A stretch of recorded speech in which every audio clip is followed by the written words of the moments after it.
चलिए प्रतिस्थापन देखिए, अभी हम लोग पिछले 2-3 दिन में क्या सब जाने हैं। नंबर 1 यूक्लिड विभाजन एल्गोरिथम से, यानी यूक्लिड विभाजन HCF निकालना। दूसरा अभाज्य गुणनखंडन विधि से, यानी फैक्टराइजेशन मेथड से, फैक्टराइज से सीखे HCF LCM दोनों निकालना।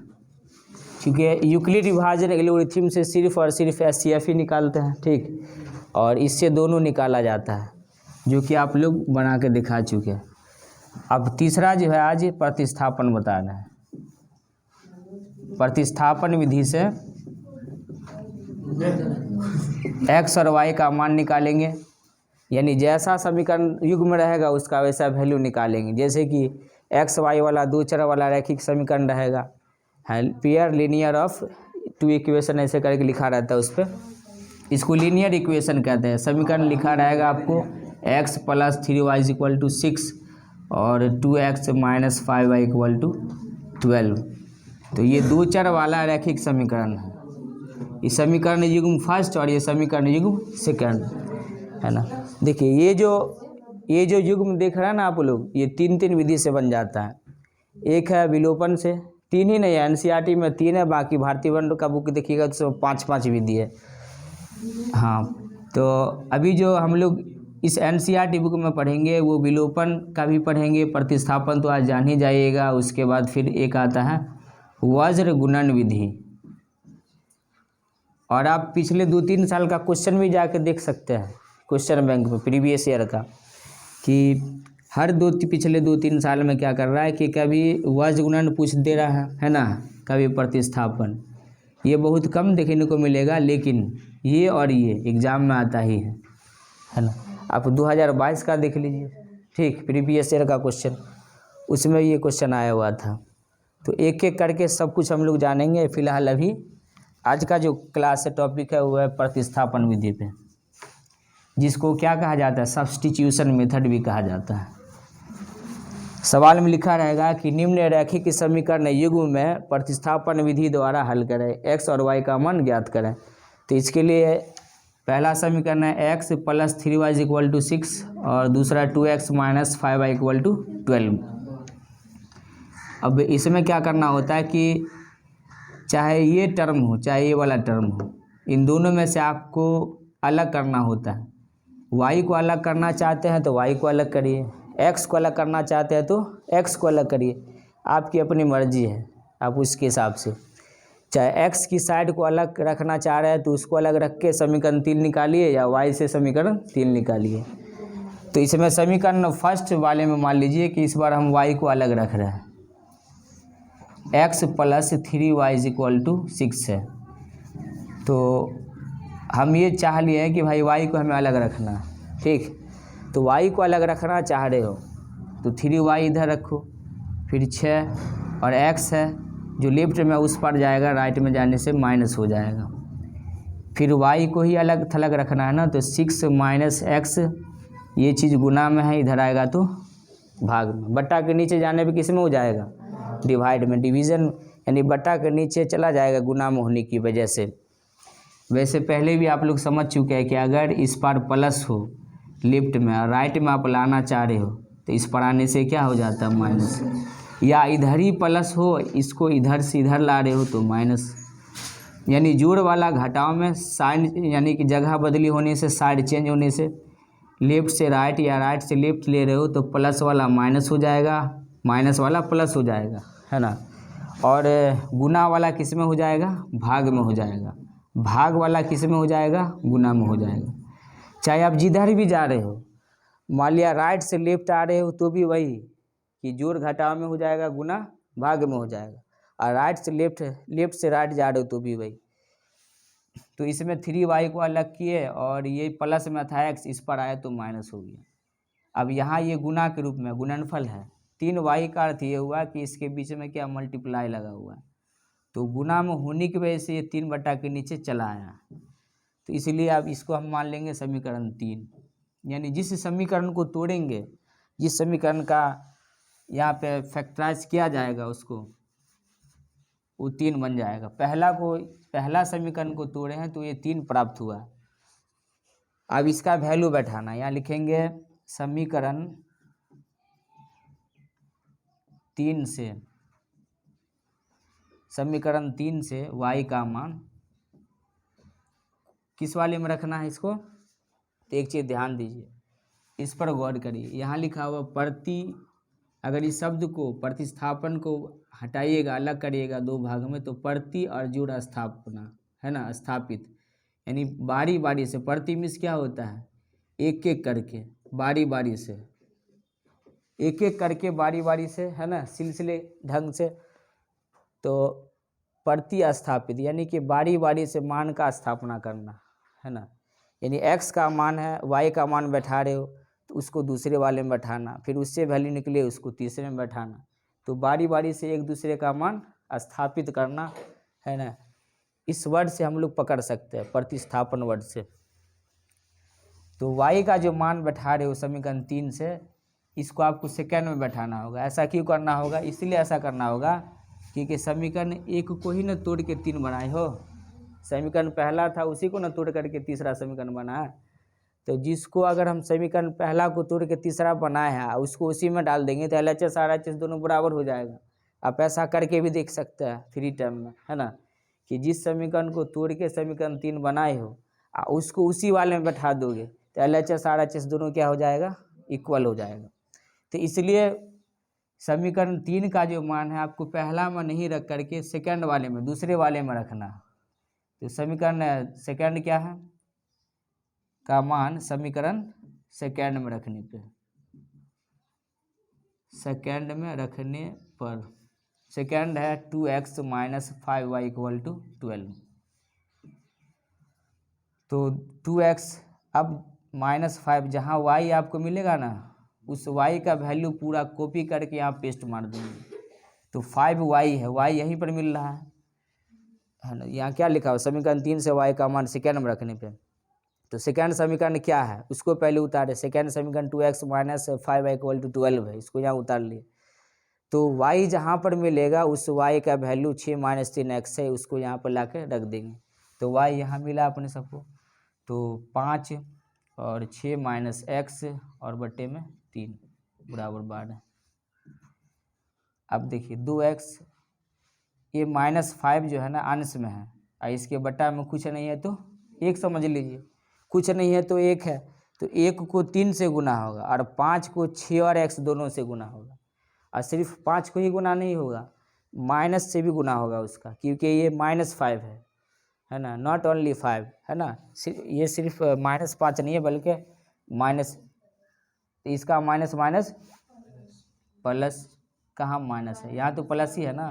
तो माइनस प्लस माइनस 5 छक्के 30 और माइनस प्लस, यहाँ पर प्लस हो जाएगा क्योंकि ये माइनस का कैलकुलेशन होने के बाद, और बट्टा 3, 1 तिया 3 बराबर 12।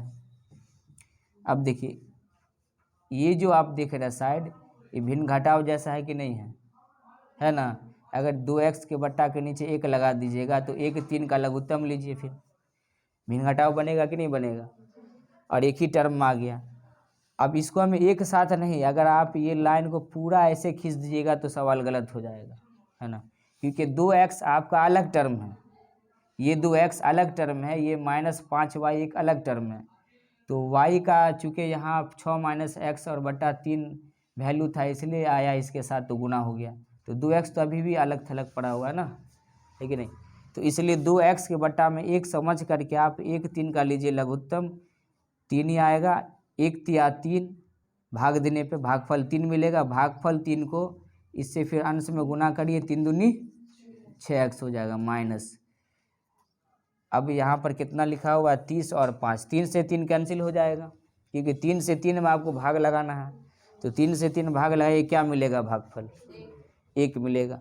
तो 1 को फिर 30 और 5 दोनों से गुना करना होगा, माइनस का भी ऐसा ही लिख दीजिए और प्लस 5x को वैसा ही लिख दीजिए क्योंकि दूसरा ये भी टेक्निक है कि जिसका हर और LCM दोनों समान हो, इक्वल हो, तो चुपचाप अंश उतार दीजिए, है ना, कोई इसमें लोचा पोचा का बात नहीं है। -30 + 5x हो गया ये बराबर 12। अब देखिए 12 के बट्टा में कुछ नहीं, तो एक समझ करके इसका क्रॉस गुना करना। इसका एक समझ के क्रॉस गुना करिएगा तो 6x और 5x, 6x और 5x, वालेकुम अस्सलाम, बैठिए। 6x और 5x, 6 5 11x -30 बट्टे 3, इसका क्रॉस गुना करने जा रहे हैं ना, तो अब ये हटा दीजिए लाइन। 12 तिया 36, 11x, वालेकुम अस्सलाम, 11x 36 -30 है तो +30, 11x = कितना, 36 और 30 कितना हो जाएगा, जोड़िए 66। तो x का वैल्यू फिर ये गुना में है, x का मान निकालने जा रहा है 66/11, 11 6 66, x का मान कितना आया 6। अब देखिए सही है गलत है, वो जब हम यहाँ जांच करेंगे ना तो उसी में पता चल जाएगा कि वो गलत आंसर है या सही आंसर है। अभी तो फिलहाल आंसर बन रहा है। अब आपको x का मान कितना मिला, 6 मिला। अब इस x के मान को मर्जी है अब आपकी, जहाँ बैठाइए। पहली बार में ये था कि जिस समीकरण को तोड़े थे उसका मान उसी में नहीं बैठाना था, क्योंकि 3 मिला था। 3 मिलने के बाद ये फर्स्ट को तोड़ के 3 लाए थे, तो इसको इसी में ना बैठा के इसमें बैठाना पड़ा था। अब जो x का मान है जहाँ बैठाइए। लेकिन अब हमसे पूछेगा कि आप सर कहाँ बैठाना चाह रहे हैं, तो इसको हम समीकरण 3 में बैठा देंगे, क्योंकि समीकरण 3 क्या हल्का फुल्का दिख रहा है, छोटा मोटा है ना, जल्दी से वैल्यू आ जाएगा। तो यहाँ लिखेंगे x का मान समीकरण 3 में रखने पे, समीकरण 3 में रखने पर, समीकरण 3 है y = 6 - x/3। तो 6 - x का मान कितना है, 6 मिला है बट्टा 3, 6 में से 6 घटाने पर 0, 0/3। 0 में किसी भी पूर्णांक से भाग लगाने पे वैल्यू क्या आता है, 0 आता है, इसलिए इसका 0 आ गया। अब इसका टेस्ट कर लेते हैं, आंसर सही है गलत है वो पता चल जाएगा। कोई भी एक समीकरण उठा लीजिए, उसमें उसका वैल्यू देखिए बैठा के, अगर वो इक्वल कर दिया LHS RHS तो आपका बना हुआ सही है, नहीं तो फिर गलत है। मान लेते हैं इसमें हम पहला ही समीकरण ले लेते हैं, x + 3y = 6। x का मान कितना आया, 6 आया, y का वैल्यू 0, तो 6 + 3 0 0, देखिए 6 = 6 हो गया, 6 = 6 हुआ ना। दूसरा समीकरण में भी टेस्ट करके देख सकते हैं, दूसरा में भी देखिए, समीकरण सेकंड है 2x - 5y = 12। तो 2x का मान कितना आया आपको 6 - 5y का कितना आया 0 12, 6 दूनी 12 - 0 फिर 12। देखिए 0 आप जोड़िए घटाइए 12 में, इसको कोई फ़र्क नहीं पड़ने वाला। अगर 0 - 12 होता तो -12 होता है कि नहीं, क्योंकि माइनस उस पार होता उसका, 0 के बाद माइनस होता तो 12 का अपना माइनस होता। लेकिन 12 - 0 है, यानी कि 0 घटा। सपोज डेट 12 रुपये आपके पास है, आपने 0 खर्च किया है, माइनस मीन्स खर्च करना, प्लस मीन्स आमदनी लाना। तो 0 खर्च किया तो फिर भी तो पॉकेट में 12 ही है, तो 12 = 12 इसमें भी आया। तो LHS RHS सेम हो गया, यहाँ लिखेंगे अतः x का मान 6 और y का वैल्यू कितना 0। और कभी कभी ऐसा भी हो जाता है कि x का मान बट्टे में आ गया, भिन्न में, है ना, तो आप कहिएगा आप कैसे बनेगा। मान लेते हैं थोड़ी देर के लिए कोई दूसरा सवाल आप बनाइएगा, इसके अलावा भी तो बहुत सारा क्वेश्चन आएगा ना सामने, तो उसमें अगर आप बनाए आंसर, उसमें 6/3 मिल गया, 6/5 मिल गया मान लिया, तो y का मान कैसे निकालिएगा। तो उसके लिए बता रहे हैं कि 6/5 अगर आया तो y का मान y बराबर आपका क्या 6 - x/3 है। जब आपका भिन्न बनाते बनाते x का मान 6/5 आ गया, सिर्फ 6 नहीं, तो 6 - x का मान 6/5 आया तो 6/5 लिखेंगे, मूल बट्टा नीचे हो जाएगा, बराबर यहाँ दीजिए। फिर इसको क्या करिएगा, इसको मिटा दे अब डस्टर का, अच्छा चलिए हटाइए। हाँ, तो हम ये बता रहे थे ऊपर में भिन्न का घटाव करना होगा। फिर यहाँ देखिए ये मूल बटा हुआ, बड़ी लाइन खींच देंगे यहाँ पे, फिर ये सिंगल लाइन, इसके लिए 1 5 का लघुत्तम 5, 1 पंचे 5 और 5 छक्के 30, फिर 5 इकाई 5 और फिर 6 बट्टा 3, 30 में से 6 घटा देंगे कितना आएगा 24, 24/5 फिर पूरे का बटा 3, तो 24/5 और हॉल जो बट्टा था यहाँ पे ये डिवाइड में है तो गुना में चेंज होगा, 3 ऊपर और 1 नीचे, तो 24 या 72/5 हो जाएगा। तब ऐसे आंसर निकालेंगे, है ना। जब भिन्न में आंसर आ जाए तो ऐसे निकाल लेंगे, ऊपर का भिन्न का घटाव या भिन्न का जोड़ होगा, फिर नीचे वाले को चेंज कर देंगे, गुना में जाने पर आपको मालूम आंसर हो जाता है, हरांश हो जाता है, तो उसके हिसाब से फिर चलेंगे आंसर। इसमें कहीं कोई दिक्कत हुआ तो अभी पूछिए, देखिए कहीं कोई दिक्कत है हाँ, तो अब इस तरीके का एक बार और समझा दें।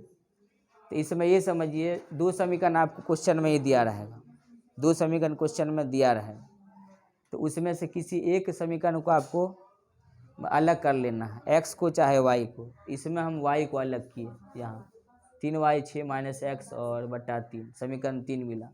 अब समीकरण 3 से y का मान सेकेंड में रखें, समीकरण सेकेंड जो है उसको पहले उतार लीजिए क्योंकि इसमें आप वैल्यू रखने जा रहे हैं। ये समीकरण है 2x - 5y = 12, 2x - 5 y यहाँ पर मिल गया है, तो y का 6 - x बटा 3, समीकरण 3 अलग किए थे उसको यहाँ पर ला के रखिए। इस माइनस का इसके साथ गुना हुआ, माइनस प्लस, माइनस 5 छक्के 30 और माइनस माइनस प्लस 5x, क्योंकि अंश का अंश से गुना होगा, हर का हर से गुना होगा, तो 1 तिया 3 हो जाएगा बराबर 12। 1 3 का फिर से लघुत्तम लेंगे, है ना, तो 1 3 का लघुत्तम 3 आएगा, इसके हर में 1 है तो डायरेक्ट एलसीएम से 3 दूनी 6 हो गया। इसका हर एलसीएम दोनों इक्वल है, 5 क्लास में ना एलसीएम सीखे हुआ है, 3 से 3 कैंसिल, अंश चुपचाप उतार देंगे, 30 + 5x हो गया, -30 + 5x, 6 5 11x - 30, इसका करेंगे क्रॉस गुना, 12 तिया 36 हो जाएगा। अब 36 हो गया यहाँ पे, तो अचर को एक साथ लेंगे, चर को एक ही साथ रखेंगे, यानी वेरिएबल कांस्टेंट होता है। XYZ अगर लगा रहे उसको चर बोलते हैं, संख्या को अचर बोलते हैं। 36 है, -30 है, इसको इस पर लावेंगे +30 हो जाएगा, 36 और 30 मिला के 66, x का मान 11 6 66, फिर y का मान समीकरण 3 निकालने के लिए समीकरण 3 में बैठाएं, 6 - x बटा 3 आया, यहाँ पे x का वैल्यू 6 आया था, 6 में से 6 0, 0 बटा 3 बराबर 0 आंसर। अब दूसरा क्वेश्चन फिर जब आएगा तो और हिसाब से समझावेंगे अभी, है ना। अब ठीक, आज के लिए इतना ही रहने देते हैं।